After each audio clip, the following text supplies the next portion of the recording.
C'est tous très certainement le footballeur brésilien Kaká. Eh bien, sa femme a demandé le divorce. Lorsqu'on lui a demandé quelles sont les raisons pour qu'elle divorce d'un homme comme Kaká, en effet, elle est mariée avec lui depuis plus de 10 ans. Et Kaká, je suis désolé de dire, en plus d'être très charmant, est un des footballeurs les mieux payés. En effet, il pèse plus de 275 millions de dollars. Et on pourrait penser qu'avec une fortune et un homme aussi parfait que Kaká, ben, tu divorces pas. Ben, ce n'était pas le cas. Caroline Sélico a expliqué que Kaka ne l'a pas trahi du tout, qu'il n'y a pas eu de problème d'infidélité, qu'il n'était pas violent psychologiquement ou verbalement, qu'il n'y avait absolument rien de tout cela. Il était juste trop parfait. Et cela a surpris énormément de monde. Ils n'ont pas compris, mais comment ça, il était trop parfait? On ne divorce pas après 10 ans de mariage parce que l'homme est trop parfait. Elle dit, ben si, il m'a donné une vie familiale merveilleuse, mais je n'étais pas heureuse, il manquait quelque chose. Et oui, il était beaucoup trop parfait, mais il m'a toujours bien traité. Kaka ne m'a jamais trahi. Alors, c'est ce que je passe mon temps à vous dire. J'espère que maintenant vous allez comprendre où je veux en venir.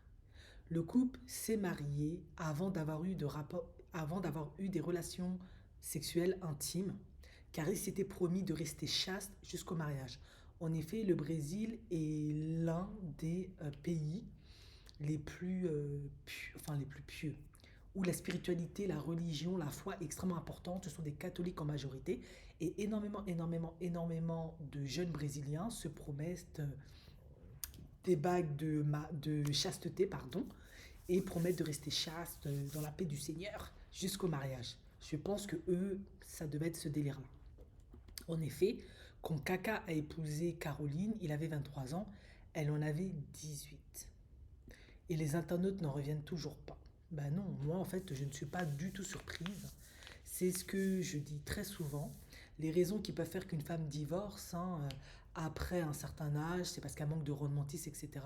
Ça peut être tout simplement le romantisme est souvent lié parfois au sexe. En effet, l'homme te fait la cour, il te séduit, tu as toujours le sentiment que tu es désirable, que tu es belle, tu es attractive. En effet, après des années de mariage, c'est la routine, tu as peut-être mis des enfants au monde, il y a le boulot, il y a le stress, il y a la pression. Tu as envie de te ressentir comme quand tu étais jeune, vivante, où on te draguait, voilà, que tu as un prix, que voilà. Et du coup, souvent ça passe par le sexe aussi. Il te fait la cour, il te drague, il te fait de beaux restos, il t'offre des fleurs et tout et tout. Après, quand il te fait l'amour, c'est torride, c'est. Voilà. Au bout de quelques années, ton mari ne te fait plus ça. Ou du moins, bah, c'est beaucoup plus difficile et c'est normal. Parce que le désir, il est beaucoup plus sucré quand il y a l'inconnu, la nouveauté, l'effet de chasse. Voilà. Après quelques temps, c'est parfois plus automatique. Il faut trouver toujours des nouveaux environnements, des nouveaux contextes pour recréer ça. C'est plus la même chose, on va pas se mentir.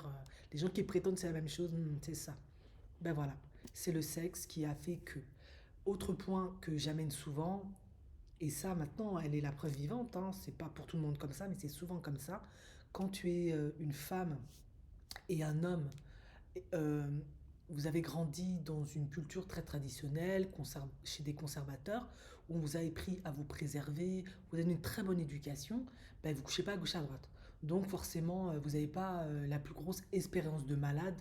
Je me comprends. Vous faites pas toutes les positions dans tous les sens, vous faites pas tous les délires, tous les trucs les plus risqués, les plus dangereux. Et du coup, ben voilà, vous évoluez comme ça. Et certaines femmes, je vais parler des femmes parce que ma chaîne traite souvent de ça, eh bien, elles s'ennuient au plumard. Voilà, mais elles vont rester pour faire bonne figure, pour la famille et autres, comme elle a dû le faire pendant un certain nombre de temps. Et typiquement, elle avait 18, aujourd'hui, 10 ans après, elle va vers la trentaine. Bon, voilà, hein. À un moment donné, elle veut plus de passion, elle veut vraiment ressentir chaque cellule de son corps. Vous voyez où je veux en venir. Et voilà. Et donc, elle préfère divorcer. C'est tout. Euh, je pense que, à mon avis, hein, elle a préféré prendre cette décision, soit, peut-être que je parle pour rien, hein, parce que ben, entre le chauffeur, l'entraîneur de sport, il y avait du sport intense, soit avant d'en arriver là, Elle a préféré prendre le large pour ne pas lui manquer de respect, pour ne pas l'humilier, pour ne pas lui mettre dans une situation embarrassante, pour ne pas entacher cette image de beau couple qui a fait sa période, qui a fait 100 ans, mais aujourd'hui, ben voilà, c'est terminé, ça arrive, c'est la vie. Elle ne dit pas de mal de lui parce que c'est un homme bien, etc. Mais il faut sous-entendre quand on dit que tu es parfait, parce que la perfection n'existe pas, ben c'est négatif. C'est-à-dire que tu es ennuyeux, tu es inintéressant, tu n'as pas de conversation passionnante, tu as un profil qui est lisse, tu as un béni oui-oui, tu n'as pas de personnalité et tu as un mauvais mougousseur. Voilà. Donc en gros, tu dois être un homme bien, mais un homme vrai. Si elle te casse les bonbons, ben, tu lui dis, tu sais lui mettre des limites, tu sais t'affirmer, tu sais t'imposer, tu cèdes pas à tous ses caprices.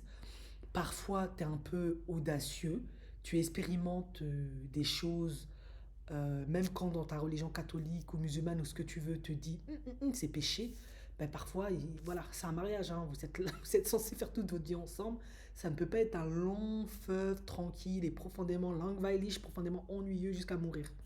Sinon, la femme, elle prend le large ou l'homme prend le large. C'est elle qui est partie.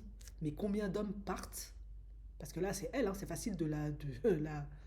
Mais d'habitude, c'est les hommes qui partent parce que ils sont au lit avec une femme qui n'a pas beaucoup d'expérience ou qui en a pas du tout, qui était chaste, et ils sont nus comme pas, comme pas deux, jusqu'à mourir. Donc ils la trompent tout le temps, ils la trompent tout le temps parce qu'ils veulent pas la tromper, parce que c'est la mère de leurs enfants, parce que culturellement, religieusement. Mais ils vont la tromper jusqu'à fatiguer parce que voilà, c'est pas ça. Ben, elle, voilà, c'est une femme moderne. Avant, soit elle est déjà passée à l'acte, elle a fait des dingueries et ils vous disent pas, avec l'entraîneur de fitness, ou le chauffeur, le bodyguard, ou alors avant qu'elle arrive à ça, elle préfère partir maintenant. Je suppose peut-être qu'elle a dû avoir des enfants avec lui, voilà, elle a fait son taf, elle a été fidèle et chaste, elle a supporté pendant 10 ans, maintenant elle te dit non, maintenant, donne-moi la moitié du bif, moi je vais m'enjailler, quoi.